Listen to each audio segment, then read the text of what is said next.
Beloveds, this space is a church for Daniel, an autism-friendly virtual oasis for your spirit. I hope we find a new way to do church together, a way that prioritizes people over traditions, a way that celebrates diversity and creativity, and a way that doesn't try to make anyone smaller or quieter. It's a church for my son, Daniel. It's a church for everyone, and it's a church for you. And so, here for this very special episode of A Church for Daniel, we're joined by Amber Laffey. And I just recorded an episode of Amber's podcast, which is called Confident Clergy Women. And so we're having a podcast exchange today. So Yes. I will link Amber's podcast. And now Amber is hopping over onto mine because look at clergy sisters doing it together. Yes, we are supporting, showing up for each other. That's my Hmm. my goal. Yes. Empowering one another. Yes. And our work gets bigger and better the more that we do it, the more that we do it together. Yes. Yeah. Yes. Thank you. So yeah, we spent an hour talking about focusing more on me and my calling.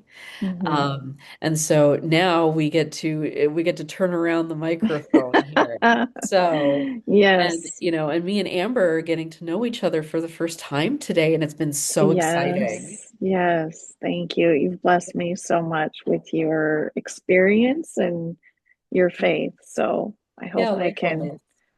return the favor. Yeah, yeah. So now I get to ask you, tell me about your ministry context and your spiritual journey. What brings you here and what do you do? Yes. Okay. So I am a deacon. I'm a provisional deacon in the United Methodist Church. I do a lot of things. So my primary appointment is to a downtown church in South Dakota, the home of the Corn Palace. Have you ever heard of the Corn Palace, Natalie? I have not. Oh my goodness. Okay, so stop the podcast, everyone, and or if you're multitasking, go look up the Corn Palace in Mitchell, South Dakota. It's literally Okay. a very big building covered in corn murals.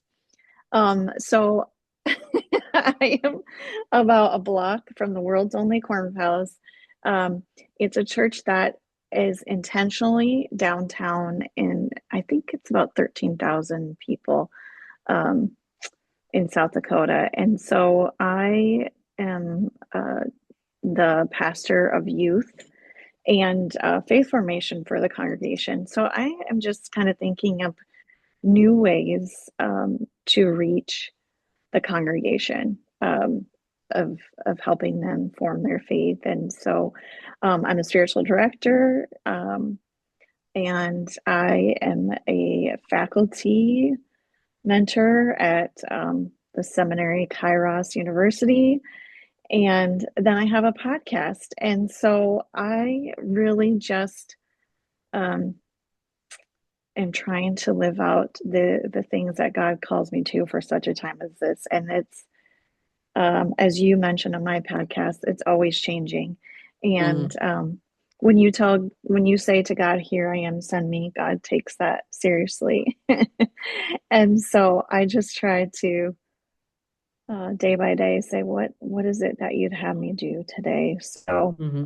I kind of have my hand in a lot of things, and Yeah. besides all those jobs, paid and unpaid, I have four kiddos and a traveling sales husband. So life is always busy. So Mm, it's good, mm. good, good, Yeah. good time. So Yeah. yes. And it's almost like, you say, well, here I am, God send me, but then, well, be careful what you promise too, because the Yes. Holy Spirit will scoop you up and hold you to that. All right. Yes, Well, you said exactly. send me, so I'm sending you. Yep, yep, yep. Yeah. Yeah. So yeah. Hmm. So we talked about on your podcast, we talked about Hmm. like, the harder days and the challenges that we face in Hmm. the ministry. I'm wondering if you have stories like that from your own ministry, some of your own, like your bigger challenges and your war stories that you'd like to share. Yeah. Um, there's so many that I was thinking about what do I want to share? Yeah, yeah, I know. Um, but I think as we focus, and as your focus is being an inclusive church Yeah, in yeah, all the ways, right?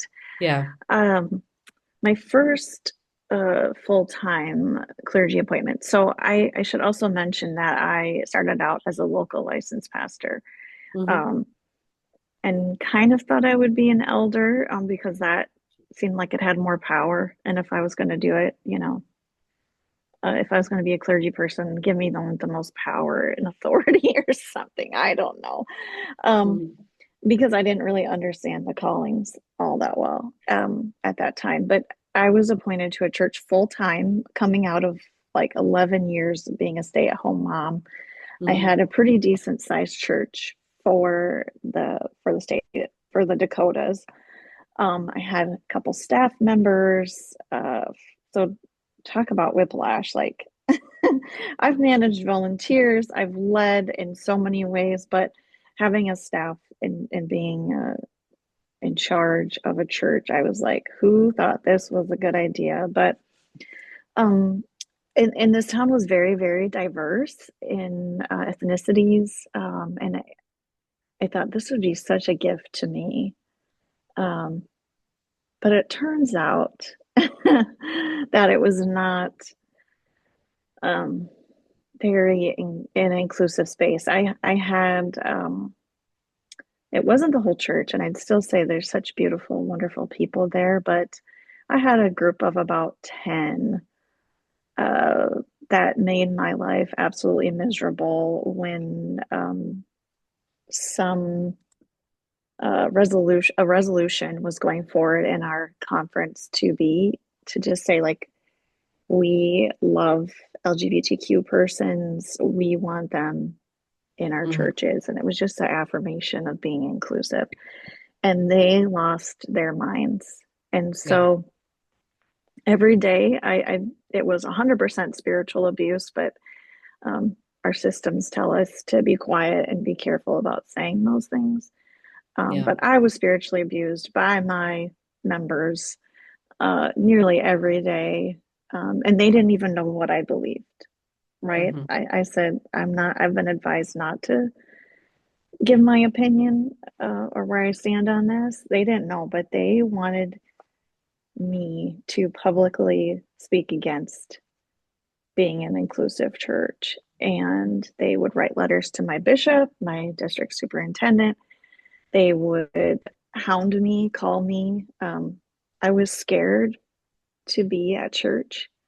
Um, and it was a constant, I couldn't heal from one thing because the next thing kept happening and happening to me. And um, luckily, I did have a great counselor and good support, but I knew I had to get out of there.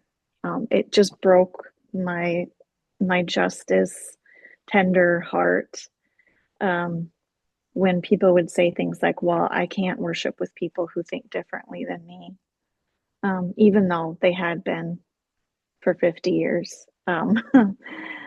And just the terrible, terrible things that were said. Um, I so I said I've got to leave. I left a little early and I took some months off just to try to heal from that terrible experience. But there's so many things like how they use the Bible as a weapon, and it's still hard for me to hear the people say "Word of God." That Hmm. triggers me. Um, they took scripture and did to me what they said the people on the other side do, right? Like it's just it was really really bad, and I fought so hard to heal and become more whole and closer to God through all that. And Yeah, I so am so sorry. That's terrible. yeah, And it was. it's also this space that we're deep in the thick of right now as United Methodists, and there's Mm-hmm. really no way out but through. Um, Mm-hmm. we had over 50 years of a book of discipline that had words added to it that were Yep. not in there until a couple decades ago, but were added to it, stating this incompatibility of, Christian teaching with being queer, and Mm-hmm. this prohibition against LGBT marriages and Mm-hmm. ordination of LGBT ministers. And Mm-hmm. it took it took a lot of faithful fighting to finally get those words struck from the discipline, Mm-hmm. um, as people, dug in their nails harder and harder to not want to let go of those blockages. And it's very, Mm-hmm. I've found it's very difficult for me as a pastor. I have to keep my mind really soft and tender so that I can keep hearing what the concern is, Mm-hmm. because for the most part, the thing is not the thing. Um, Mm-hmm. you know, I mean, there might be, folks out there who really are just that disgusted by the idea that same-gender couples could get married in our churches, that I could officiate the wedding, and that a queer friend Mm-hmm. of mine could get ordained. Some people, that might really be their thing. Mm-hmm. But what I found for a lot of the kind of biggest sticklers here is that that's not it. There's a deep-seated fear of change. There's a Absolutely. there's a really strong fear of, our tradition has been this, and we have always done it this way before. These are the Mm-hmm. words that we will throw at everything in churches, from, you Yes. can't allow same-gender marriages, you can't change that light bulb, you can't change the bread we use at communion because Mm-hmm. we've never done it that way before.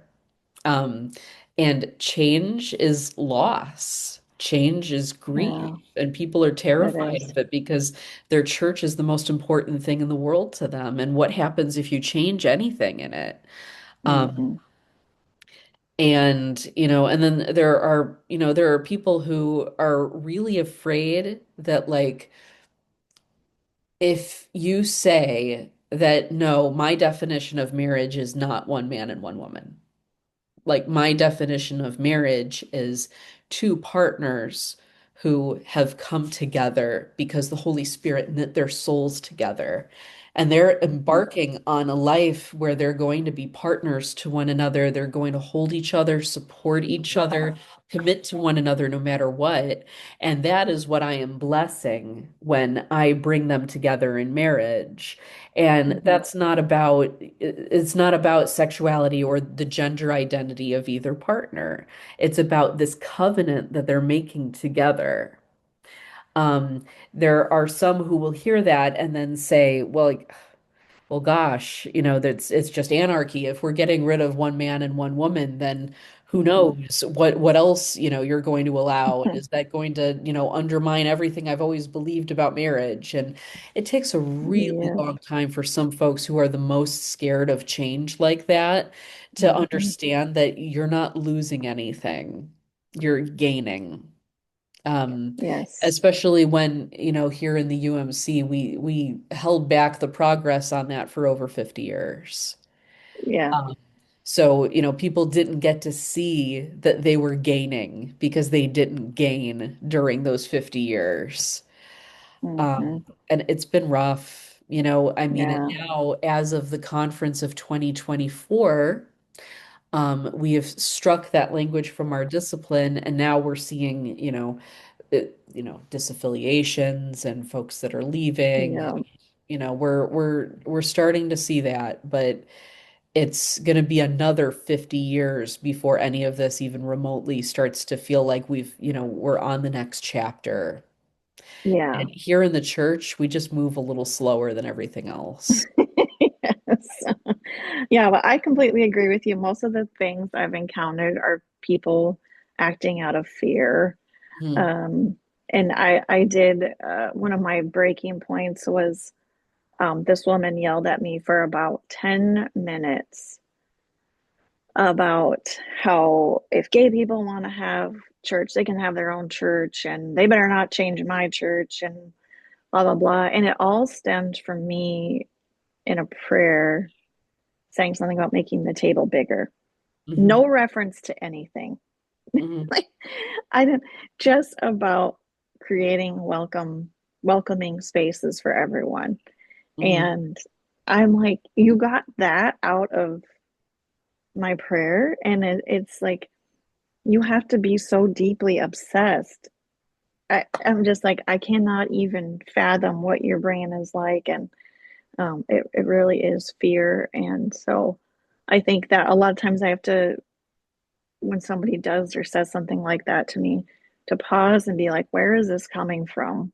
Mm-hmm. Where is this coming from? And as a Methodist, and I know I'm not quite on the nerd level as you, or the knowledge level as you, but one of the things I think that a gift that we have, and I've heard several other people of denominations use, is the quadrilateral, Mm-hmm. the Wesleyan quadrilateral, and it really is a fantastic tool to try to understand those things about other people, especially those that come at us like that. Um, how were they raised? What traditions were they raised in? What were their mom and dad telling them as kids? And Mm-hmm. um, I don't agree with them, but I can have a better understanding Mm-hmm. of why they're acting like this and saying these, Yeah. just almost unreasonable things to me, it seems like. So that's something that has helped me. It doesn't solve things, but if I can have a breather to think about it, then I'll say, okay, try to understand. Um, so that's been helpful for me. Yeah. Yeah. And, some of us, when you go back to the things that we were taught when we were very, very small, um, Hmm. a lot of folks were taught that keeping things simple and leaving and even when it means leaving people out is how you Mm, stay safe. mm, So your marriage stays safe when it is an institution that only one man and one woman are allowed in. mm, If you welcome queer couples into the world of marriage, then it means that your marriage isn't safe anymore. It means mm. your neighborhood isn't safe if anyone can live here. Your school isn't Yeah. safe if anyone is allowed to come here. Your church isn't safe if everyone is welcome here. Hmm. You know, and that is exactly the kind of anxiety that drove the formation of this ministry, A Church for Daniel. Yeah. Because I have found that thinking will apply it to everything. Yes. And that is we we have a Savior who taught us that he came that we may have life and have it abundantly, that he Hmm. came not to condemn the world, but that the world may be saved through him, who taught us Yeah. not to judge or else you will be judged, who Hmm. taught us to love our neighbors and also love our enemies. And yet we find enough nuance in all of those sentences to manage to keep excluding people. And the Yeah. logic of every different kind of exclusion fundamentally remains the same, even though the cases themselves are different. Hmm. So, the history around feeling exclusive of race in your church and having Yeah. wariness about migrants and refugees. Hmm. especially because that is such a hot button topic right now, has its own history. And the anxiety around having a church be LGBTQ inclusive has its own history. Hmm. And the anxiety around feminism and having women be equal to men in the church it has its own history, as does Yeah. the anxiety around having a disability inclusive church Hmm. where, we remove ableist barriers so that everyone has equal participation at the table. Yeah. Has its own history, but ultimately, all of those things lead back to this same idea that, my church is this small thing that can never be touched or changed, or else it'll Hmm. break. Yep. Yep. So, you've experienced that where LGBTQ inclusion is concerned, and I'm so, so sorry. And the biggest place that I've experienced that in my ministry is in trying to incorporate Daniel into, Hmm. into this ministry life that, he can't, he does not engage in the world the way that we do. His brain is different. Yep. He's on the autism Hmm. spectrum and he has ADHD. And Hmm. so that means, sitting in the hard wooden pew, which PS, I don't know anybody who actually likes that. Um, I don't think it's so. yeah, like we do all Uh, kinds of things to try to dress those up and make them more comfortable, but most people really just don't like them. yeah. And a lot of our contemporary churches are even getting rid of the pews, like they're taking them out and selling them and then getting in like chairs because Yeah. that way you can have a more comfortable and individualized place to sit, and you can even move them so that you can face each other instead of everybody facing the front like we're watching a movie. Hmm. But Yes. Yep. Daniel does not, he always does the quiet thing out loud. It is one of his Mm. charms. And on top of that, he's 12 now, so he's getting into that rebellious preteen stage where even more so, Lovely. Yes. where us older people will sit in the pews because we've just been taught that's what you do, and if you're uncomfortable, you just tolerate it and you say nothing. He's the one Yep. who will say something, Mm. you know. Hmm. So, but the fabric of the church, if we don't change it, then all we have left is everyone we've left out. And they're all standing around on the outside while Hmm. we're here on the inside saying, why aren't there more people here? Well, Absolutely. got to knock down those walls. Yep. I think one of the things that really drives my ministry is I think back, even before I was a clergy person, I somehow was at churches that did just treated their clergy terribly, and I won't get into that, but um, I experienced a lot of church hurt. And then once I was trained in spiritual direction, then I got the term spiritual abuse. Mhm. And I was like, whoa, there was a lot of that happening Mhm. and things that I as well experienced. But um, I grew up ELCA Lutheran, which is very inclusive, but it was in a town of about 200, 300 people. Mhm. Little town, small town things are not inclusive.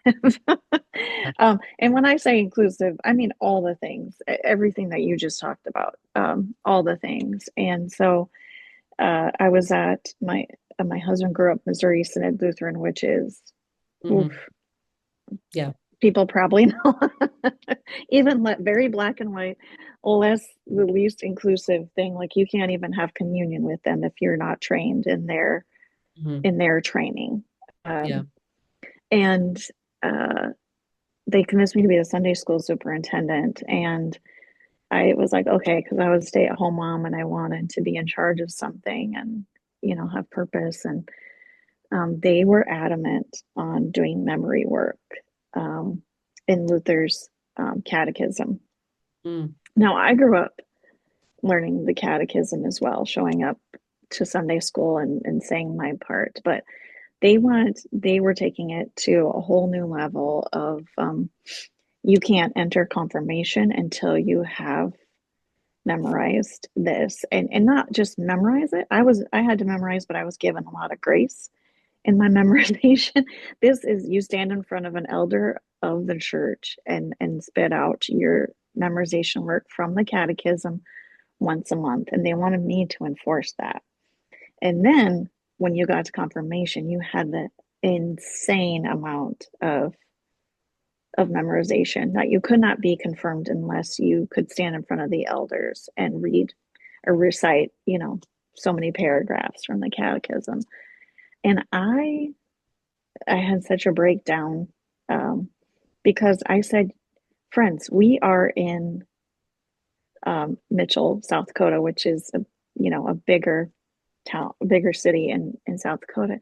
I'm like, we have so many kids with disabilities, um, some who may not even be able to read.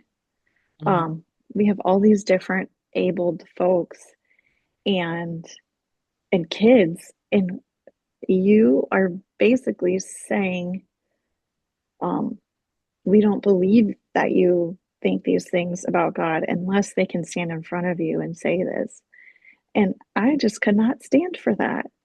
Mhm. Um, I said, I I don't think I could do this, and we have different abled kiddos, and I just can't. I said something, this was before I was really brave at all, but I had this justice warrior heart that that was kind of held in a little bit more. And then I had the pastor use me as an example in his sermon, and which I almost walked out of church for the first time in my life. But and Um, he said he was so proud of how hard and difficult our confirmation and Sunday school programs are, and that how we should be so proud of that. mhm.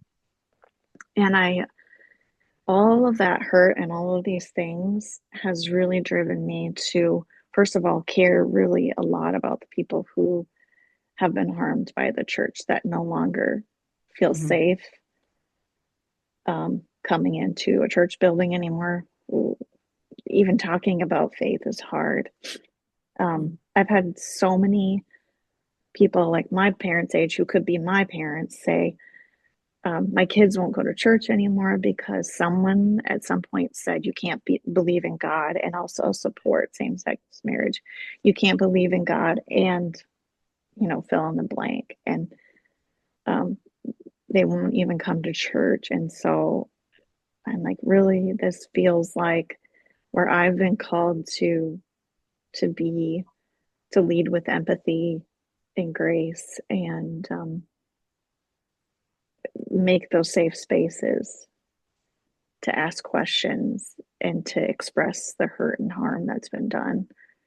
Um, because we've done a good job at pushing people away Mhm. from church and from God. So I feel very, very called, and I don't know what other word I'm looking for, but that really drives a lot of what I do. Mhm. So Yeah. You feel charged. that's it. Yes. Hmm. Yeah. Hmm. So when we talked on your podcast, you actually Yeah. posed a really excellent question that I'm going to pose to you now because I'd love to hear if you have an answer for it.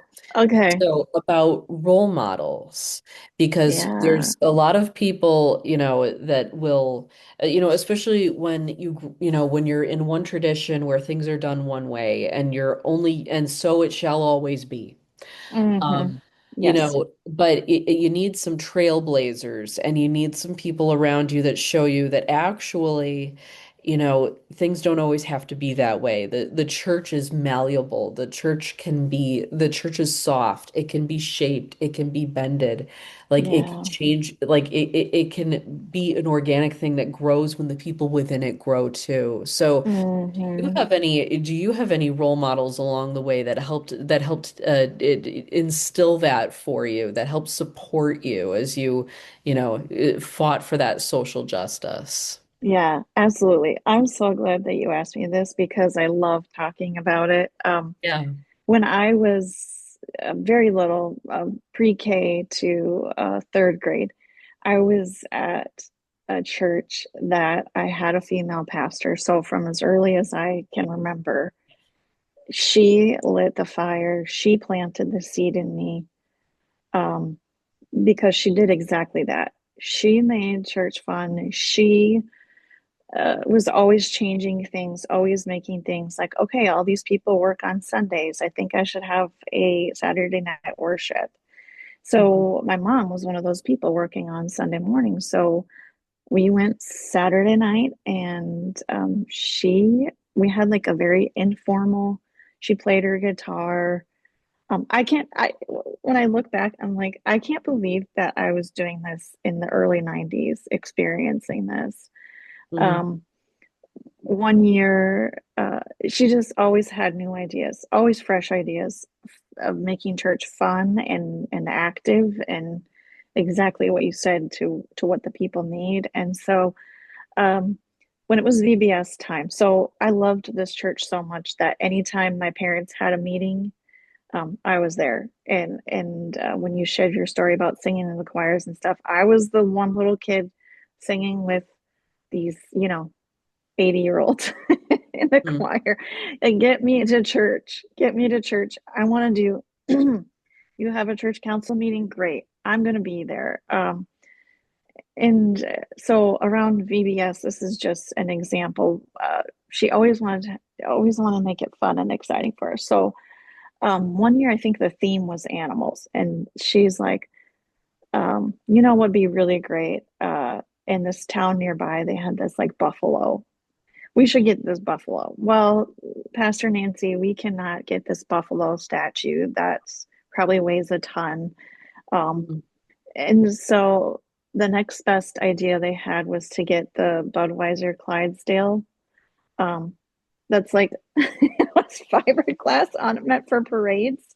And Yeah. so somebody had a connection, and we had the Budweiser Clydesdale in front of our church with paper around, the Budweiser part, so that we Mhm. could have, this ginormous animal in front of our church. And then another year it was about recycling and taking care of God's creation. So she knew somebody with a silo that had Mhm. the 7 Up logo. And so at the front of our church outside, we had a 7 Up silo that every day we would, um, put cans into this silo in the front of the church. But it was always stuff like that. It was always, how are we going to be in the community? Always, how are we going to make this an experience? Um, and it really, I think, definitely makes me who I am today. Of these big ideas that people are like, Amber, what are you talking about? Like, we can't do that. But then I get people on board with me somehow. But um, I think about how lucky I was to have that role model of a strong female clergy person. Um, and after that, I was sad to move to this little tiny town that had everything. There was zero fun. Mhm. Um, but somehow that spirit, uh, still lived in me, and now gets to express myself in church like that. Mhm. Um, so yeah, I'm forever thankful, and singing her praises, and um, sharing the seeds that she planted. It's just really a joy that I got to experience her ministry. So yeah. Sounds like it. And that's Mhm. quite the move, the Budweiser Clydesdale. I don't, as somebody who's, when we're Methodist now, that's an interesting take. But Yeah. okay. Well, I'm just like that. She was motivated. She wanted an animal, so let's make sure we cover up Budweiser. And oh, I can imagine now. Can you imagine the old men and women who thought that was the worst thing that she could have ever done? Yeah. 100%. I'm sure Hmm. she, I'm sure she heard about it. Um, so yeah, but she was determined to make an experience for us, and I'm yeah, I'm indebted to that sense of faith and all that making faith come alive so Mhm. strongly for us. So, Yeah. Yeah. Yeah, gosh, one of the pastors at the church that I grew up in, he was trying to make a point on Palm Sunday about how revolutionary Jesus's procession into Jerusalem was on a mhm. donkey. So he brought a bicycle into the church and rode it down the center aisle. And the complaining crew, the people who are most anxious about anything out of step with the ordinary being done were quite vocal about that one, about the dirt on a bike being, brought onto the clean carpet and that kind of thing, even though I thought it was cool. But you just you need to have the people who are willing to do that. And sometimes they have to be the people that are just willing to make people mad. Yeah, yeah. Yeah. I'm Yeah. thankful too. Now I'm in a church in a space like that as well, where the senior pastor, he's very like, well, let's try it. I mean, we know our limits, but it's just kind of like this. We really believe in this, and we're going to move forward. So Yeah. it's good. Yeah. Totally. Hmm. So, in the scope of this ministry, A Church for Daniel, Hmm. what we look at, or what I look at the most in doing this work is um, the the ways where we have put up arbitrary barriers that Hmm. have made it difficult to be able to bring people into the church. It's precious to me because of my experiences with Daniel and how, being able to share a worship space with somebody who experiences the whole world differently than you, Yeah, has made it so that, bringing him to church by and large is just not something that even can happen. yeah. And only the most gracious and most patient people in the world are able to kind of see past that. Mm. Um, I'm wondering what is, a barrier that we can remove for you that would allow you to bring your whole self to the church? Like if we were going to make a church for Amber, what are some of the walls that we would start knocking down so that you Yeah, could bring your whole self in? yeah. Um, there's a few things that I can think of. I even think to myself, simple things like just just stressing and living and being letting people be authentic and what they like to wear. And I think we're getting better at that. Hmm. Um, and I agree. I There's some movement things too. I again I think we're making progress in that of like some people need to stand up and some people can't Hmm. sit still for an hour and are quiet. Like all those things I think we're moving towards because even I say myself, like it's hard for me to sit an hour and I'm a pretty atypical person, right? Um, Hmm. I think I think systematically because this is kind of what my experience is now.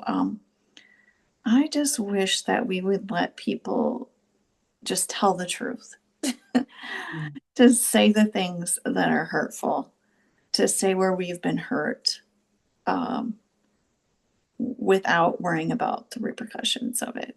Of well, I can't say this because I'm just gonna be honest with you, Natalie, and whoever Hmm. else is Yeah, listening of in course. our system. I've been told so many times to, well, don't keep that quiet. Keep that quiet because you know you're just Hmm. provisional.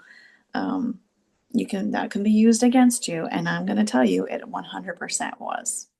Hmm. Um, Openly sharing and being vulnerable with my hurt was used against me Hmm. in our processes. And I think can we just name it? Hmm. That some of these things of like this person in power really hurt me. Hmm. You know, these things happen to me, and I'm showing up fully as who I am now because of these things that have happened to me. Hmm. Um, and being open about mental health and getting help that we need. Like, can we just say we have counselors? Like, Mhm. can a preacher just say, I have a counselor and I think you should too? Those kinds of things for me, I think it's authenticity and vulnerability. I think we're getting better at it, but we have such a long ways to go, um, Mhm. in fully embracing pastor as a person and Mhm. people in our congregation as people Yeah. that are beautifully diverse, and carry all these things with them into our church buildings and into wherever they go, their past hurts, all of that stuff. Um, uh, I think that would be the Mhm. dreamy church that I could dream of, as people showing up fully as themselves, not trying to hide, not trying to cover things up, not trying to be who we think people want us to be or said they've wanted us to be. Yeah. Um, that would really light my fire. Yeah. Yeah. So, And yeah, and I'm, when you narrow it down to just the space of being like a Methodist clergy woman, um, yes, I am deeply grateful that I am done with the ordination process because the constant hanging doom of being still in process and being told, don't let that get out. Oh, don't let anyone know that about you. Like that, almost like you're being read your Miranda rights because you're under arrest and everything you say or do can be used against you in the court of law. Like, absolutely. I mean, and we only just got away from calling provisionals people under probation. Like, it's, Girl, you know that wouldn't go well with me. yeah, no, no. So like really, like we need to stop that. We need to stop Yeah. that. But yes, no, amen to that, that, we should be able to just say the things, all the Yeah. things. We can It's do it kindly. We can do it we could graciously. do it.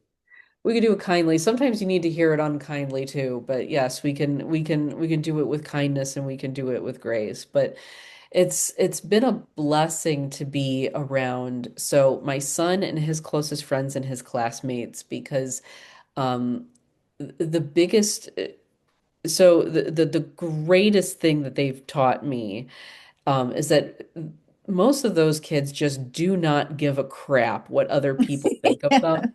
Yes. They couldn't care less if they tried. Yes. That leads to some moments that aren't super savory in public. Yes. But they are just so completely unabashed, like that confidence. Yes. There's things that, there's things we're trying to learn how to not say in public anymore with my son. Yeah. And Yeah. there's certain behaviors that we're trying to, teach with social stories that, people receive that in a certain way that you're not aware of. And you need to, learn how to be aware of that for Yeah. your own sake. But gosh, oh man, in a church where everybody could unmask at the same time. mm, Yeah. That's a good word Golden. for it. Thank you for putting that word to it. Yeah. Yes. And yeah, that's a word that we use a lot with neurodiversity, masking and Yes. unmasking. Yeah. Because Daniel and a lot of his friends, unfortunately, they're growing up in a world that teaches them that they have to be able to pass. Yeah. Um, they have to be able to cover up enough of their neurodiversity so that they can complete school, Mm. so that getting a job is doable, so that they can Yeah. get a place to live, so that they can go to church, so that they can go places in public, so they can go shopping, so they can go to the park, so they can go to the library. And Yeah. we never flip the tables on that and say that, maybe, Daniel shouldn't have to mask and learn how to pass. Maybe, you should start flapping your hands too, you know, to make him fit in, you Yeah. know. Yep. And Mm. yeah, so the language of just dropping the mask, it's a liberation theology. Mm, And he's taught me some very strong liberation theology. yes. I'm indebted to him. Yeah. I love that. Thank you. Yeah. Yeah. Yeah. What gives you hope for the sake of the future of the church? The glimmers that things are starting to get better. Because I find that it is so easy to get bogged down in the things that we wish were different now. Yeah. Yeah. Um, I think, I mean, there's a reason why I'm working with youth right now Mhm. Mhm. because they do give me so much hope for the future. The last several summers, the reason why I'm like, yep, yep, yep, when you're talking about Daniel, I know what you're Mhm. talking about is I've Mhm. worked at, or I volunteered at one of our UMC camps. And um, for whatever reason, our camp theme has become the most neurodiverse uh, camp. And one of the most beautiful things I've seen is that radical acceptance. Mhm. It does not phase them. If someone would Mhm. start flapping their hands or being loud when you're supposed to be quiet, it Mhm. doesn't phase the kids. And some of them aren't neurodiverse, but a majority are. Um, the adults in charge have created a radically accepting place to be and Mhm. and posture. Um, you know, and so I see with my kids, even in the youth groups that I've been in the last couple years, in two different settings, the love and care that they have for each other. I mean, kids are still jerks sometimes. We all know that. But Yeah. I have also spent a lot of time telling adults that the world is saying that these kids are so terrible, and actually, they're doing fantastic things that you couldn't even come close to Mhm. with loving people and serving people really well. Um, Mhm. they give me so much hope with the questions they're asking, with the searching they're doing, with supporting each other. Um, I think they really want an authentic church and authentic adults being authentic with them and answering the questions of not saying things like, oh, you just have to believe, or uh, don't ask questions, Mhm. What I'm saying, these kind of glazed over answers. They want the hard answer. They Mhm. want they want the searching and seeking, and that gives me so much hope because they're thinking about it, they're seeking God, Mhm. um, and so that really refreshes me.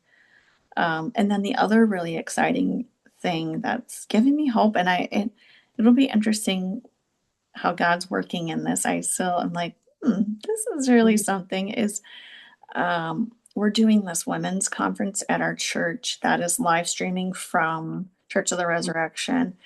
Yeah, Uh, yeah. and so I was like, if we can get like 15, 20 women um, in our church or wherever to come, that'd be great. Um, Mhm. as of yesterday, I had 65 women signed up. That's amazing. And I'm just like, what Yeah. is happening? Uh, I'm scratching an itch and I'm like, but I don't know yet what that exactly is. Mhm. Um, I just felt called like we should be doing this. And so I'm excited to see what God has for us as we enter in that weekend, which is next weekend. But I'm just there's so many good things that I see happening around me that, as you said, we need those little joys because it's life is so hard and our world seems so dark right now. And so I'm just really looking for those little glimmers of hope and people doing God's work when we all feel helpless almost. Um, Mhm. so God has showed up for me Mhm. as God always does, but maybe it's in just different ways than I was expecting. And that's been really great to see. So, Yeah, that is wonderful. yeah. Mm. So the question I have liked to end the podcast on since I've been podcasting is Yes. if you could tell the world one thing about God, what would it be? Mm, yeah. Um, First of all, that God loves you so, so, so, so much. Hmm. Um, and that God is so much bigger. God is so much that we can't even imagine. Hmm. And if someone starts talking to you about how they have God all figured out, please run Hmm. the other direction. Hmm. If they know everything, don't look. I cannot say this. Like, I tell people all the time, if someone starts having all these certainties, this is when I get scared.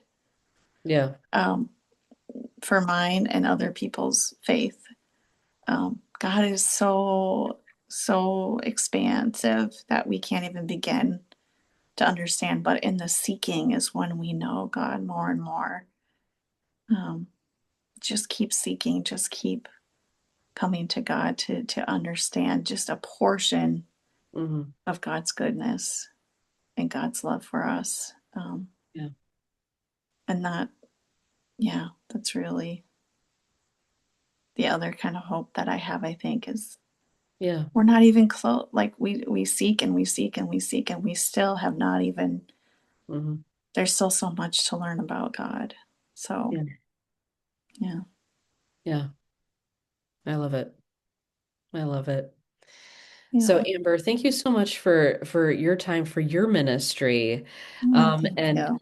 thank you for putting the invitation out there on social media because Yeah. that's how we got connected in the first place. And Yes. this has been wonderful. This has been a light in my life. Oh, thank you. I feel the same. Mhm. Um, you all will have to watch or listen to our podcast episode because Yeah. your Moana Uh-huh. theology is going Yeah. to stick with me.